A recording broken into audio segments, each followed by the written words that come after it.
And the issue is, it's not all about social media. Social media is not the answer. Marketing your handcrafted projects kind of sucks. Now, I get asked this question a lot.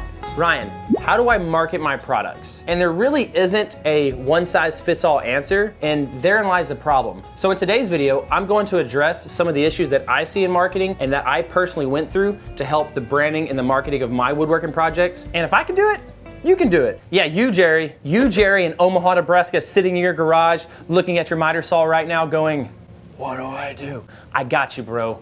I got you. So one of the biggest initial problems and one of the most important things I've realized throughout the years when trying to market my woodworking projects is that woodworking is very unique and different from most other products because it's a commodity. You wouldn't think of it as a commodity, right? Because you make these beautiful cutting boards or beautiful tables or planter boxes, etc. But the problem is there's so many people that can make them and so many stores that sell similar type things that they're almost a commodity. So think about when you're watching TV and you see a Coca-Cola commercial, right? Do you go to the gas station and buy that bottle of Coke?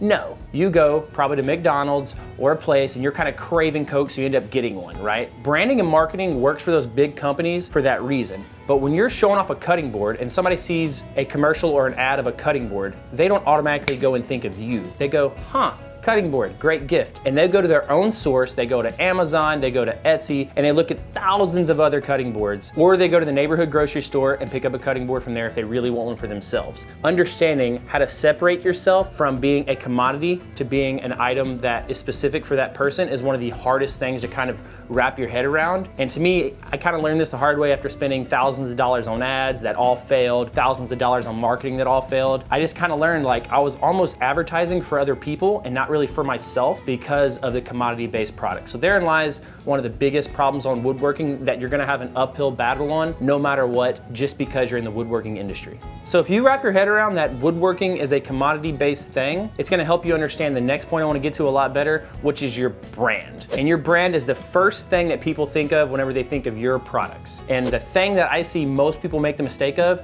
is they build too many things and they don't niche down. And you've probably heard that 1,000 times. So let me put it underneath context of a brand. So let's say you've made a rocking chair, a table, a cutting board, a coffee table, a dining room table, a desk, whatever it may be. Let's say you've made all of those things. Well, somebody's gonna brand you as a woodworker, almost like a handyman or general contractor. Whenever they need some odd and end stuff done that they can't find anybody else to do it, they're gonna think of you. You don't wanna be that guy, but that's what you've branded yourself as because you've tried to do the cheapest thing and you've been able to do everything for everybody. What I'm saying is when you're trying to niche down, you be the best at whatever the thing is that you make, whether it's dining room tables or cutting boards, or if you're like Blacktail Studio, you make those giant live edge tables with the epoxy, or now he's doing denim tables, right? He does an amazing job, but his brand is high quality furniture. High quality furniture that's super high end, that's very hard to duplicate because he has the wood to source it. That is his brand that is associated with him. My brand with my products is small, shippable, personalized products, and they're typically gifts for kids and gifts for husbands. So if you're just starting out, it's very, very hard to establish your brand because there's so much out there. So you really need to pick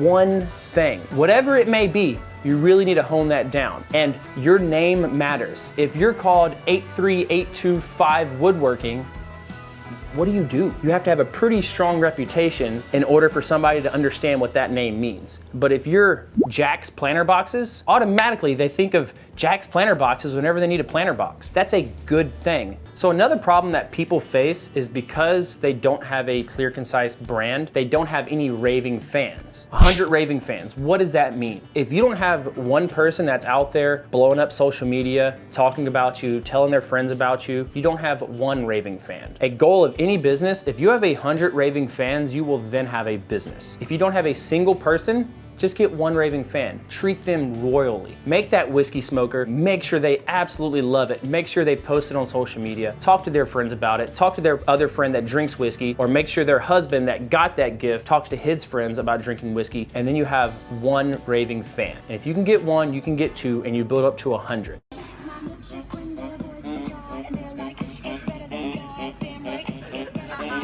What those raving fans are gonna do for you is the very best marketing, and that is word of mouth. If you don't have word of mouth marketing of 100 people out there talking awesome things about your brand and how amazing it is, it's gonna be very hard to grow. A lot of people ask me like how much I spent on ads and all that stuff. I tried a whole bunch of Facebook ads and Instagram ads when I first started out, and TikTok ads, all that good stuff. They failed. What has done me well over the years is making good product, putting my brand on it so I can easily get found, and word of mouth, because I've always treated my customers right. Everybody thinks that social media is like the end all be all and that's their marketing plan. Like you're gonna ask me like, what's your marketing plan? Well, I'm gonna go to events, have a social media signups, put them on an email list and blast stuff out, right? But you're selling a bologna sandwich. When everybody else is making this double meat bacon cheeseburger, you're selling a bologna sandwich. And a social media post telling people how good your bologna sandwich is not gonna get them to buy your bologna sandwich, right? It's commodity. But Susie telling Jeff how good your bologna sandwich is, because it's the best bologna sandwich out there, that is what matters. So over the course of my business, we've done almost $10 million in sales in woodworking products, and I've probably sold less than $25,000 on social media because of my social media posts themselves. What has made me all of that money is having, once again, a good product with a strong brand, and I have a social presence. A social presence validates your company, but don't try to make all of your money and base your business on Instagram and Facebook. Because when a thing comes around like TikTok, all those Facebook followers that you worked 10 years to get, they're all gone now and they transfer over to TikTok, and now you have to start that up again. But if you have good products for all those years, you don't have to like start from scratch. Social media is just one little vein of your marketing, right? I personally now do $0 on ads on Facebook or Instagram, on TikTok, and I focus on treating my customers royally and trying to get those first 100 raving fans talking about my brand that's super easy to understand on my commodity-based product. And the next big thing that I see people miss the mark on is alignment. They want to be able to sell everything, everywhere, nationally, right? But they're not on Etsy and they don't have a website. Why have I not sold to 10,000 people, nationally? And it's like, well, you're not even online. Don't get mad about not selling things all over the world if you're not offering them all over the world. If you're only offering them locally, great, be the best locally. Or if you are selling things all over the world, but you haven't taken an SEO class to learn what search engine optimization is, and your photos look horrible and you didn't hire a photographer because you can't do them yourself. If you can't do those things, then don't get mad that you can't sell all over the world if you're not putting in the effort to grow your brand that way. It's all about managing your expectations and making sure your inputs align with your desired output or result of your brand. Super simple, but be sure to analyze your business from the outside looking in and see if what you're doing does match with what you want. And the last thing I want to mention about marketing is to give yourself some grace and be patient. So woodworking is one of those unique things that you can't just have a multi-million-dollar company overnight, right? Because it's commodity based. A lot of people can do it. A lot of people steal ideas in it. In order to establish your brand, it has to be over a long period of time. It doesn't just happen overnight. So if you're just starting out or only been doing this 2 years or 3 years, as long as you're doing the right things and putting your mark on them correctly, treating your customers right, trying to live the dream, you're on the right track. Like, it's very hard to comprehend in the moment. I was there, I am still there, right? I have these giant dreams and ambitions, and my brand and my marketing is, to me, not quite where it needs to be, but I know if I do this long enough, I'll have 100, then 101 raving fans, and then 1,000 raving fans, and then 10,000 raving fans, and my business will grow. Whether you're sitting in your garage, or whether you have a hobby shop, or whether you're out in a shed, or do this in your yard, just know if you're doing the right things right, that brand will come along with it. And just remember, this stuff takes time. It's not easy. That's why most people give up after the first year or 2 years doing it. So if you're in that 2-year mark and it's getting hard, good, because that's when most people quit. And you got to keep going. I'm telling you, it gets better after the 3rd year.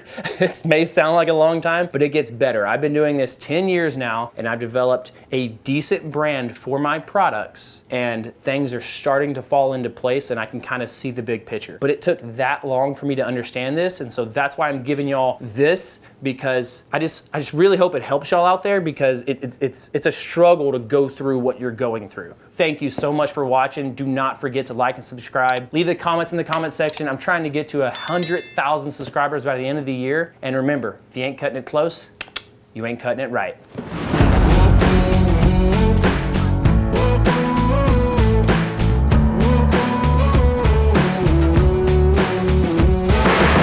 To make sure that your tortillas are the best tortillas, and not to buy the other 100 tortillas in the grocery store aisle, right? Okay, I like the first little clip. I like the Wonder Bread. Tortillas. Like three Okay. times he said tortillas. It's tortillas. That's how I always say it. Tortillas. So it's tortillas. He says tortillas. It's like, no, it's tortillas. It's not tortillas. It's definitely Oh tortillas. my gosh. Okay. Leave it So in the as I'm comments continuing below. on, it's definitely yeah. Leave that in the comments if it's tortillas or tortillas, however people say That's it. so accurate. You're saying it with the accent and everything. Okay, it's tortillas Oh here my in America. goodness. Wow.